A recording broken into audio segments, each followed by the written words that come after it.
I, 28 male, girlfriend 31 female, of 3 years confessed to me that she only started dating me because she knew I had a massive crush on her for a very long time, and her roommate convinced her to go on a single pity date with me. So I have had a mega crush on my girlfriend ever since school days. We were in the same school, although she was one class ahead on me. Now my crush was such that everyone in my school knew. Like if I was anywhere near her, people would just give a mischievous smile to the both of us. If we were sitting near each other, then my friends would tease me mercilessly.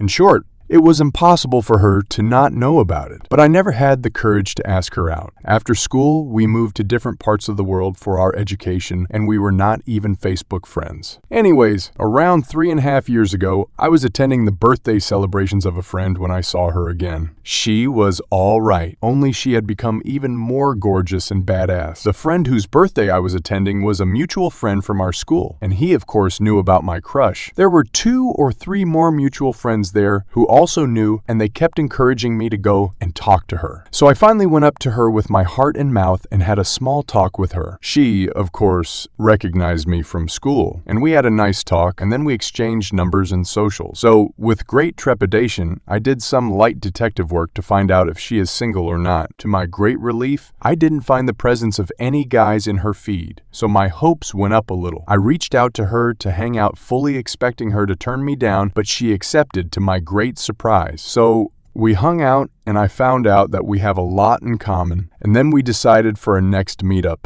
Things picked up from there, and eventually we became boyfriend and girlfriend. She is everything I expected and more, plus she is also extremely happy with our relationship. We have been discussing marriage too. Anyways, last weekend we hosted her best friend forever and husband for a dinner at our house. The best friend forever is someone whom I had known during our school days, and she is a good friend too. After dinner we were shooting the breeze, and except me, everyone was pretty drunk as they were staying the night at our place. So we were talking when her drunk best friend forever suddenly turned to my girlfriend and said, "Look how happy you are today, and I feel some sense of pride after looking at you two." I smiled and said, "Well, thank you." Then she continued talking to my girlfriend and said, "You didn't even want to give this guy a chance and only agreed when I pestered you to go on a pity date with him, and your plan was to let him down easy after the said date. But instead, you guys are sitting here talking about your future together, and it makes me so happy that I convinced you to take a chance with him. Can you imagine if you had stuck to your original plan? Her husband by now realized the awkwardness and led her away to sleep." I could see in my girlfriend's face that she was visibly stressed. So we went to bed too, and when she came to bed after changing clothes, she was already in tears. She took my hand in hers and said, "Please don't mind her words." I asked her, "Is it true?" And she admitted, yes, it was. She knew I always had a massive crush on her, so when I asked her out, she didn't want to be mean by turning me down harshly. So she discussed it with her best friend forever, who was also her roommate at the time, about the situation. The best friend forever knew me, so she tried to convince her to give me a chance, but the girlfriend was not convinced. Finally, the best friend forever asked her to go on 2-3 dates with me and then let me down easy, and GF agreed. But then she found out we really clicked together and wanted to continue dating, and well, here we are 3 years later. I hugged her and said it's okay. Don't worry about it too much as it's water under the bridge. But as you guys can tell, it's obviously bothering me. And I think she has started to catch on too, as she has been extra attentive and loving to me since the incident. So yes, I am the guy who is literally going to be engaged and eventually married to my crush. And it's even better because our relationship, just how I imagined to be, is 10 times better. On the other hand, it does sting a little to know that she only agreed to go out with me because she pitied me. Not gonna lie. Please knock some sense into me before I self-sabotage this wonderful relationship. So I guess I should tell what happened after I made the post. In the morning, the best friend forever apologized for her insensitive comments the night before. She said she got too drunk and that she just wanted to take credit for setting us up and playing a matchmaker, but being drunk, she blurted out some unnecessary things. I said, of course, you don't have to apologize, as I have to thank her for me and my girlfriend going on that first date. After the best friend forever left, I went to my girlfriend and shared my feelings and asked her why was she hesitant on going out with me. She then took my hands in hers and told me that it just felt awkward to her. She had known for years that I had a crush on her, On top of that, I was younger and junior than her. Her friends from back home sometimes used to tease her by taking my name, and almost all of our mutual friends know about my crush on her. So when I asked her out, she felt awkward because 1. I was more into her than she was into me even before going out on a single date, and 2. I had her on a pedestal and she was certain that reality was never going to meet my fantasy, so she wanted to avoid going through this. Also, she thought I was a weirdo. She admitted it, lol. But after her best friend forever went to bat for me, she decided to go out with me and then let me down easy after 2-3 dates. Then I asked, well, what changed after the first date? And she said, well, you didn't give off any weird vibes. Yes, you were very happy and nervous as a result, but I didn't get any creepy vibes from you. You were just a guy with a crush, with whom I had insane chemistry even on the first date. And now, 3 years later, I think I have a bigger crush on you than you ever had on me. After having this conversation, we went out to have dinner at the same restaurant where we had our first date and even tried to order the same dishes, but alas, they had discontinued one of the dishes. Then we decided to order something entirely new, which we both had never had. Anyways, that was the update, guys. Thank you for reminding me how lucky I am. Postscript, we will be going ring shopping in the first week of December.